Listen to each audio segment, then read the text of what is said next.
ঠাকুরগাঁও জেলার হরিপুর সীমান্তে নিরীহ মানুষকে চোরা কারবারে বাধ্য করার অভিযোগ উঠেছে।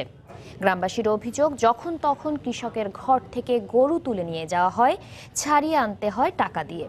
তবে ফোনে 50 বিজিবির পরিচালক জানান, এই চোরা কারবারের পেছনে দূর থেকে কলকাঠি নাড়ে সুবিধাভোগী কতিপয় রাজনৈতিক নেতা। শাকিল মাহমুদের ক্যামেরায় রিপোর্ট করেছেন রতন সরকার।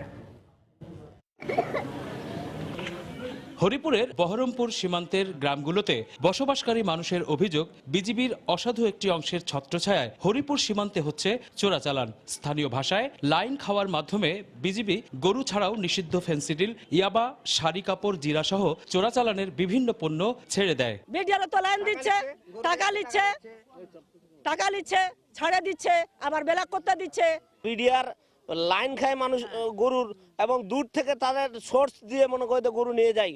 তারা মনে করেন যে প্রতিটা কোন দিক দিয়ে গরু আসে সব কিছু জানে, আর টাকা নিয়ে তারা এই ব্যবসা চালাচ্ছে। বিলাক চোরকার বাড়ি এরা লাইন দিচ্ছে, আবার টাকা খাচ্ছে, দিয়ে আবার গরু ফাঁসাচ্ছে, ধরছে।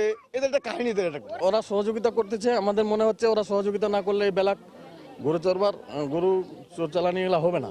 গ্রামবাসীর অভিযোগ, যখন তখন হানা দিয়ে কৃষকের ঘর থেকে গরু তুলে নিয়ে যাচ্ছে বিজিবি সদস্যরা। টাকা দিয়ে কেউ কেউ গরু ফেরত পেলেও ফিরে পান না বেশিরভাগ গরিব কৃষক। 5-7 মাস ধরে ওনারা এইভাবে বাড়িতে গিয়ে গিয়ে গরু ধরে নিয়ে আসতেছে। কার কাগজ আছে, বৈধ কি না অবৈধ, সেটা কিন্তু তারা দেখে না। বিজেপির লোক মানে ওরা গরু ধরে ঠিক, কিন্তু লাইনও খায়, টাকা দিলে গরু ছাড়ে। সন্ধ্যা 7টা থেকে মানুষকে বাড়ি থেকে বাইরে রাস্তায় দেখলে বলে যে বেটা ভিতরে যা। আমাদের তো বাড়ির গরু, এগুলো আমরা কিনে নিচ্ছি বাজার থেকে। এই বাড়ির গরুগুলো তারা চিন্তা করে নিয়ে যাচ্ছে বিজিবির লোকজন। 4 মাস থেকে গরু পুষতেছে, অথচ গরু উঠে নিয়ে যাচ্ছে। গরু নিয়ে যেতে দিবে 4 মাসের পোষা গরু, অত চলে যাবে।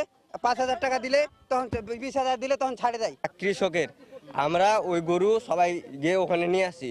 আমি একটা কথা বলছিলাম যে আপনারা তো ওই বর্ডারে আপনারা তো ডিউটি করেন, তো গরু কেমনে আসে? তখন এক অফিসার কি আমাকে ধাক্কাতে অত দূর পর্যন্ত নিয়ে গেছিল আমাকে। ঠাকুরগাঁও সীমান্তে চোরাচালান হয় স্বীকার করে এ থেকে কতিপয় রাজনৈতিক নেতার সুবিধা নেয়ার কথা জানান বিজিবির পরিচালক। চোরাচালানকারীদের সাথে কিন্তু কিছু নেতা গোছের লোকও আছেন, যারা কিন্তু সরাসরি হয়তো বর্ডারে যাচ্ছেন না, বাট তারা হচ্ছেন তাদের কাছ থেকে সুবিধা নেন বিভিন্নভাবেই এদের কাছ থেকে। কারণ এই বর্ডারের মধ্যে কিন্তু সীমান্ত এলাকায় কিন্তু অনেক ব্যবসা বা অনেক অর্থনীতি কিন্তু এই চোরাচালানের সাথে যুক্ত। গত 1 মাসে ঠাকুরগাঁও সীমান্তে ভারতীয় ও বাংলাদেশের সীমান্তরক্ষী বাহিনীর গুলিতে প্রাণ হারিয়েছেন 6 জন রাষ্ট্রের কাছে, যাদের সবার পরিচয় সীমান্তের চোরা কারবারি হিসেবে। রতন সরকার, সময় সংবাদ, হরিপুর, ঠাকুরগাঁও।